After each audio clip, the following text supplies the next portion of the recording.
Kiedy ktoś rzuca hasło literatura grozy, w naszej wyobraźni od razu pojawiają się różne obrazy. Dreszcze może bowiem wywołać psychologiczny thriller, podręcznik do matematyki, mroczny kryminał, szczególnie ten oparty na prawdziwych, makabrycznych zbrodniach, albo klasyczny slasher z grupką zbuntowanych nastolatków, samotną chatą w lesie i opętanym maniakiem z piłą łańcuchową w roli głównej. W literaturze fantastycznej groza często idzie w parze z potworami zrodzonymi z naszej wyobraźni. Wampirami, wilkołakami, nieumarłymi czy innymi abominacjami o najróżniejszych kształtach i rozmiarach. Był jednak okres w historii wiktoriańskiej Anglii, kiedy mocniejsze bicie serca wywoływały nie długie pazury i szpiczaste zęby, lecz chloroplasty. Zapraszam Was serdecznie na film o tym, jak Brytyjczyków opętała moda na historię o zabójczych roślinach. Życzę miłej zabawy. Mówiąc dziś o modzie, myślimy przede wszystkim o trendach w ubiorze, fryzurach czy makijażu. Ale moda potrafi obejmować wszystkie sfery życia i zdecydowanie nie jest to wymysł ery mediów masowego przekazu. Wystarczy spojrzeć na historię architektury. Styl dorycki, joński i koryncki w starożytnej Grecji to nic innego jak przykład zmieniającego się gustu i estetycznych upodobań. W naszych czasach trendy napędzają głównie media społecznościowe i Hollywood. Wcześniej zaś ogromne znaczenie miały impulsy płynące z globalizacji i terytorialnych podbojów. Jedną z takich nowinek były niezwykłe rośliny, przywożone z głębi równikowych dżungli. Kolorowe, osobliwe, a niekiedy też odrobinę niepokojące. W pierwszej połowie XIX wieku wśród najzamożniejszych Anglików rozpętała się prawdziwa obsesja na punkcie egzotycznej flory. Status wśród znajomych wyznaczała ilość i jakość rzadkich okazów w przydomowych cieplarniach. Najbardziej zadowoleni z tego faktu byli rzecz jasna handlarze nasionami i sadzonkami. Rosnące zapotrzebowanie pozwalało im windować ceny niemal bez ograniczeń. W zapiskach z epoki można znaleźć wzmiankę o storczyku Odontoglossum crispum, którego jedna sadzonka została sprzedana za równowartość dzisiejszych 300 000 funtów. Aby usprawiedliwić zawrotne ceny, handlarze roślin często dorzucali do swoich ofert solidną dawkę egzotyki i sensacji. Opowiadali o kanibalach czających się w dżunglach, tropikalnych chorobach czy dzikich bestiach, przez które rzekomo musieli się przedzierać, aby zdobyć te niezwykłe okazy. Historie te, choć mocno przerysowane, rozpalały wyobraźnię i budziły pytania. Skoro te rośliny rosły w tak nieprzychylnych człowiekowi warunkach, to skąd pewność, że i one same nie będą dla niego niebezpieczne? Rozważania tego typu szybko stały się częstym tematem rozmów wśród brytyjskich elit. A gdzie rodzi się lęk, tam nie może zabraknąć literatury grozy. Pisarze błyskawicznie podchwycili temat i przelali te obawy na karty swoich opowieści. Pierwsze literackie próby oswojenia lęku przed egzotyczną florą pojawiły się w okolicach połowy XIX wieku. Były to zazwyczaj krótkie, kilkustronicowe opowiadania publikowane w najróżniejszych periodykach. Dominowały w nich dwa główne motywy. Pierwszy z nich był dość oczywisty. Autorzy rozpisywali się na temat wyobrażeń o mięsożernych roślinach, rosiczkach, dzbanecznikach czy kapturnicach. Te znane z botanicznych szklarni okazy, dzięki literackiej wyobraźni, rosły do monstrualnych rozmiarów i zyskiwały umiejętności pozwalające im polować na ludzi.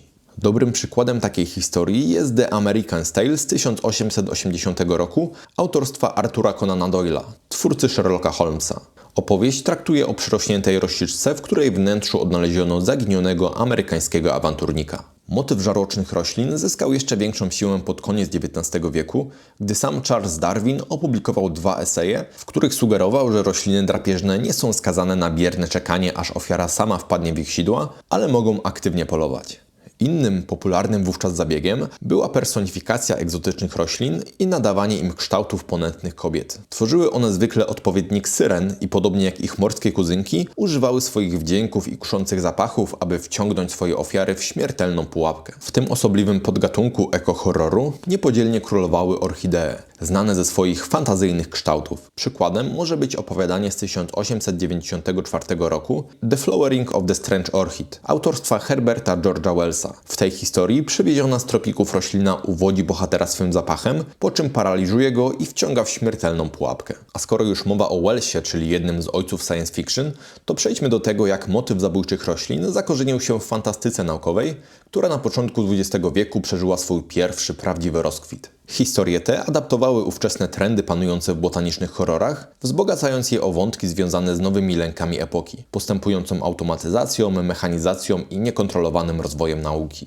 W tych opowieściach florystyczne anomalie nie były już efektem naturalnej ewolucji czy egzotycznego pochodzenia, lecz rezultatem nieudanych eksperymentów prowadzonych w zamkniętych laboratoriach albo ubocznym skutkiem działalności wielkich zakładów przemysłowych, kopalń czy elektrowni. Natura, wzmocniona, zmutowana lub skażona, wymykała się spod kontroli. Dobrym przykładem takiej historii jest Vine Terror Howarda Wandereya z 1934 roku. To pulpowa opowieść o eksperymencie naukowym, który prowadzi do powstania morderczej rośliny, atakującej za pomocą wijących się pędów. Tego typu teksty nie siliły się zwykle na głębsze przesłania. Miały przede wszystkim bawić, straszyć i zapewniać przygodową rozrywkę. W ich centrum stał często prosty schemat. Dziwna roślina ożywa i zabija ludzi. Nie znaczy to jednak, że w całej historii tego motywu zabrakło dzieł bardziej refleksyjnych. Zdarzały się historie, które wykorzystywały temat nie tylko po to, by szokować, ale mówić też o kruchości natury wobec ludzkiej ekspansji, jak chociażby opowiadanie The Woman of the Wood Abrahama Merritta z 1926 roku, poruszające temat wycinki drzew i ich bezbronności wobec naszych działań. Wielkim finałem i swoistym magnum opus całego gatunku botanicznego horroru była powieść Dzień Tryfidów autorstwa Johna Wyndhama. Ta mieszanka postapokalipsy, grozy i science fiction opowiada o tytułowych tryfidach, roślinach nie do końca wiadomego pochodzenia. Niektóre źródła sugerowały ich kosmiczną przeszłość, choć najprawdopodobniej były one dziełem człowieka. Dzięki ich nasionom można było uzyskiwać olej o bardzo wysokiej jakości, a ich łodygi i liście stanowiły świetną paszę dla bydła. Były jednak w tym wszystkim pewne haczyki. Tryfidy bowiem, choć początkowo rozwijały się jak zwykłe rośliny, po osiągnięciu dojrzałości zaczynały chodzić. Jakby tego było mało, te ponad 2-metrowe organizmy posiadały też zabójczą broń. Około 3-metrową widź wyposażoną w neurotoksynę, którą posługiwały się niczym biczem. Pierwotnie tryfidy hodowano wyłącznie w zamkniętych ośrodkach, lecz wskutek ludzkiej chciwości, jak to już zwykle bywa, ich leciutkie jak piórko nasiona rozniosły się po całym świecie. Z początku ludzie traktowali je jako nieszkodliwą ciekawostkę i pozwalali im nawet rosnąć w przydomowych ogródkach. Gdy jednak kilka dorosło i zaczęły się śmiertelne ataki, tryfidy zaczęto usuwać lub pozbawiać ich niebezpiecznych wici, które odrastały po około 2 latach. W betonowych dżunglach nie było wielkiego problemu, aby nad nimi zapanować. Bez swojej broni i pod stałą kontrolą były bezsilne wobec ludzi. Do czasu. Pewnej nocy, za sprawą rzekomych szczątków komety, na niebie pojawił się spektakularny pokaz zielonych świateł. Zupełnie jakby całą planetę ogarnęła zorza polarna. Ludzie z zachwytem obserwowali to zjawisko, nie wiedząc, że będzie ono jedną z ostatnich rzeczy, które zobaczą w swoim życiu. Następnego dnia bowiem każdy naoczny świadek tego spektaklu obudził się ślepy.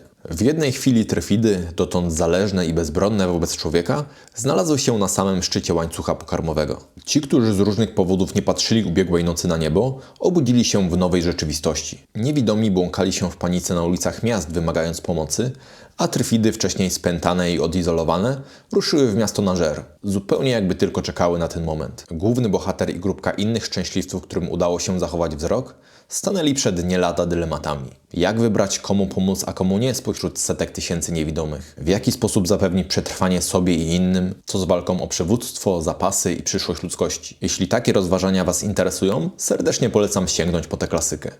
W literaturze gatunek eko-horroru wymarł śmiercią naturalną. Podobnie jak sezonowy kwiat, motyw zabójczych roślin miał swój z góry określony cykl życia. Zasadziły go w popkulturze sprowadzone z zagranicy egzotyczne rośliny.